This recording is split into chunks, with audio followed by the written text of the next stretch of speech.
상위권 주제 중에 예상들을 좀 하셨을 거예요.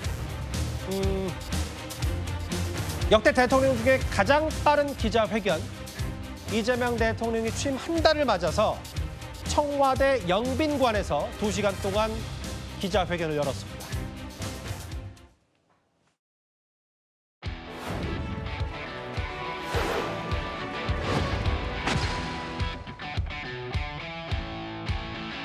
여러분 반갑습니다. 아침에 제가 얘기를 들어보니까 추첨한다고 하니까 벌떼 입찰 비슷하게 명함을 몇 개를 더 넣은 분도 계시다 그러고 관심들이 많으셔서 저로서도 고맙게 생각합니다. 코리아 디스카운트를 코리아 프리미엄으로 확실하게 바꿔내겠습니다. 미리 준비한 추첨함에서 아까 넣어주신 명함을 한 장 뽑겠습니다. 저에게 전달 주시면 제가 명함에 계신 분을 호명하겠습니다. 이게 뭐 주택 추첨하는 것도 아니고.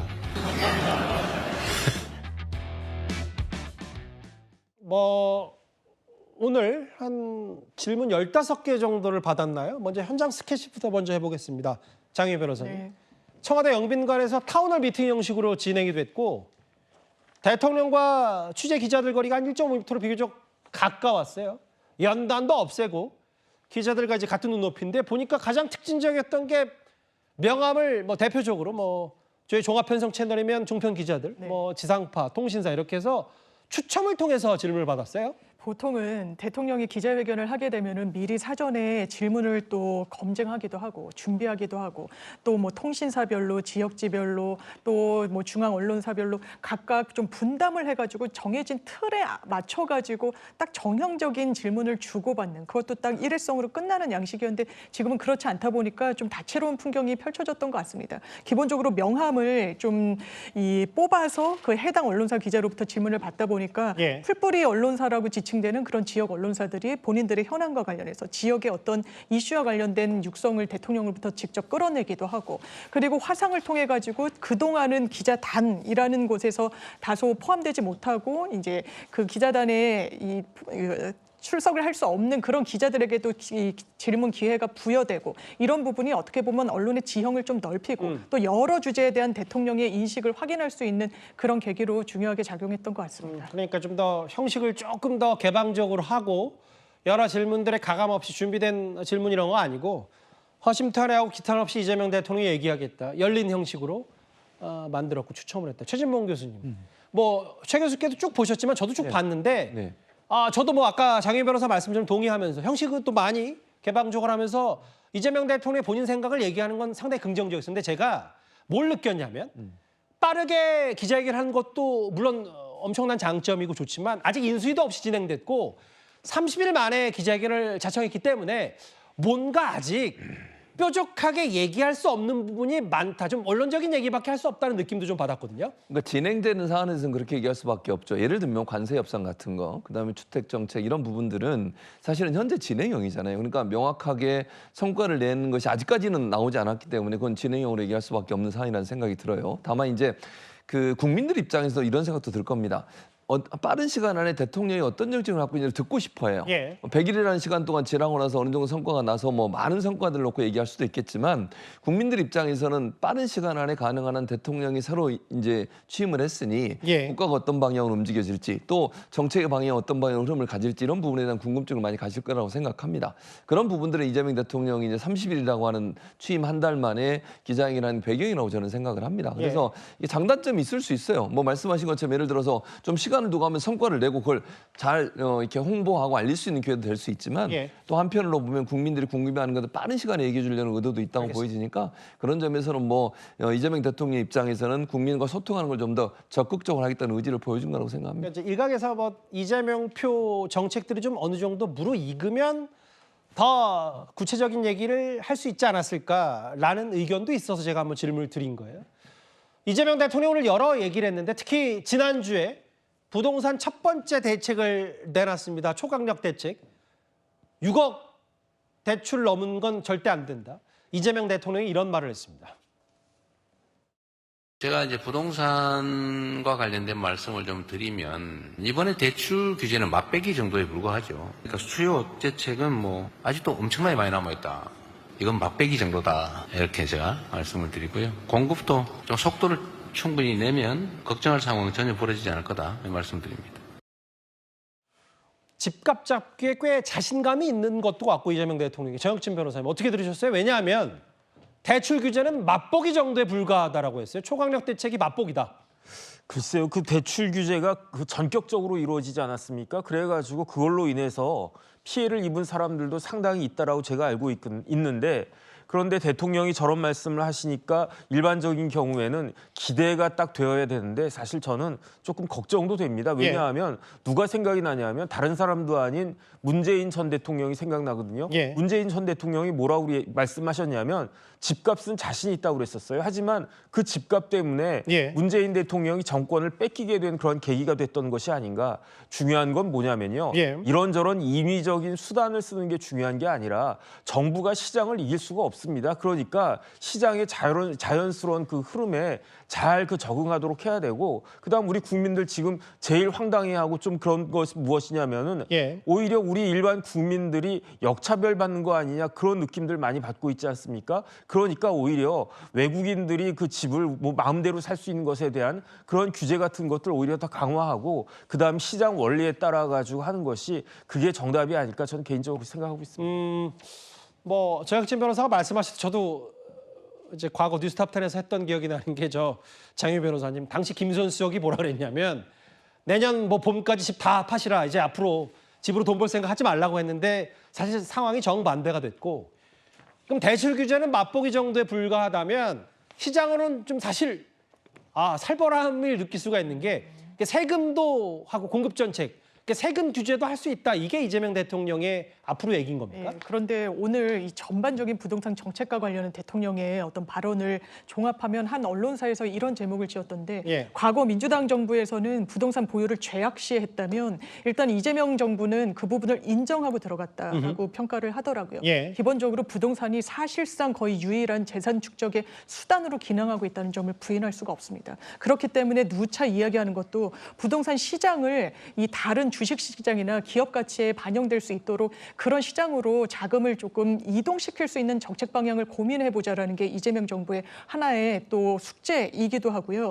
기본적으로 문재인 정부 때는 굉장히 수요 억제 체계에 조금 더 방점을 맞췄다는 그런 평가가 많았습니다. 공급 대책과 관련해서는 비교적 뒤늦게 나왔던 것이 아니냐라는 이런 실기했다는 질책도 있기 때문에 수요와 공급과 관련해서 양 트랙을 동시에 가동하면서 부동산 시장을 잡겠다. 그러니까 많은 분들도 시장 관계자들이나 언론도 일단 대통령이 육성으로 시장에 이런 신호를 보낸 것 자체가 상당히 강력하게 긍정적으로 작용하고 있다는 평가를 내놓는 것 같습니다.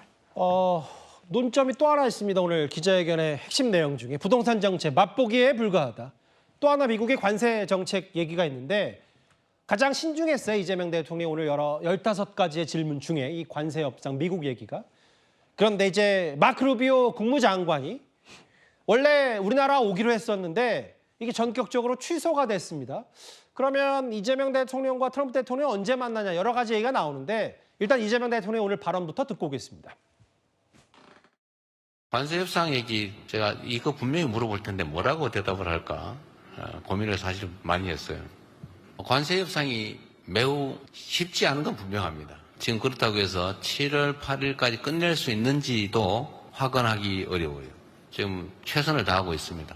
아직까지도 쌍방이 정확하게 뭘 원하는지가 명확하게 정리되지는 못한 상태입니다.